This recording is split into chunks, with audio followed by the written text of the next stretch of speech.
Today, I'm challenging myself to forgive someone who's wronged me and share the whole journey with you. Let's see how it goes. Forgiveness is one of those things that sounds simple but can be incredibly tough to put into practice. It's like, on one hand, we know letting go of grudges and anger can be super freeing, but on the other hand, it's hard to shake off the feelings of hurt and betrayal. For me, personally, forgiveness has been a journey of learning to let go of the need for revenge or for the other person to acknowledge their wrongdoing. It's about finding peace, not for the other person's sake, but for mine. One of the biggest hurdles I've faced in forgiving others is dealing with anger and resentment.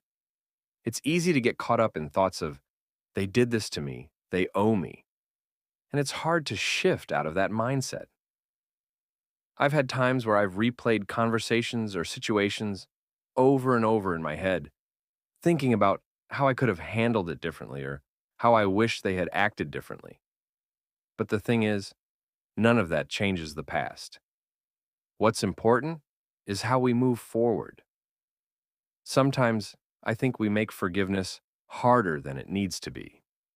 We think we have to forgive for the other person's sake, or that it means what they did was okay, but forgiveness is actually about us. It's about choosing to release the hold that the hurt has on us. It's not always easy, and it doesn't mean the hurt disappears overnight. But with time and effort, it can become less of a burden. I've also realized that forgiveness doesn't have to mean reconciliation.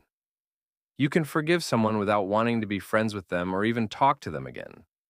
For me, that's been a big part of the process. Understanding that forgiveness and boundaries go hand in hand. I've been inspired by stories of people who've forgiven incredible hurts. Like, have you heard of the woman who forgave the man who killed her daughter? It's a powerful story that shows just how transformative forgiveness can be. Or think about Nelson Mandela, who forgave his captors after years of imprisonment. These stories aren't just about the big picture. They're about the small, everyday choices we make to let go of anger and choose peace. One story that really stands out to me is about a woman who was wronged by a close friend. She spent years feeling angry and hurt, reliving the betrayal over and over. But one day, she decided to take a different approach. She started writing letters to her friend, not to send, but just to process her feelings. It was her way of beginning to let go. What I've learned from these stories and my own experiences is that forgiveness is a journey, not a destination. It's about choosing to let go of the hurt and anger, not for anyone else's sake, but for ours. When we hold on to resentment, it's like carrying a heavy weight. Forgiveness doesn't make what happened okay, but it does free us from its hold. To sum it up, forgiveness is a powerful tool for personal growth and healing. It's not always easy, and it's definitely not a one-size-fits-all solution.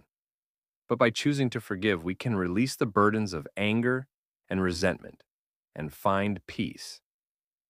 If you've got your own story of forgiveness, I'd love to hear it in the comments below. And if you're interested in more content on personal growth and healing, be sure to check out my video on the power of self-care. It's all about taking care of yourself as you navigate life's challenges.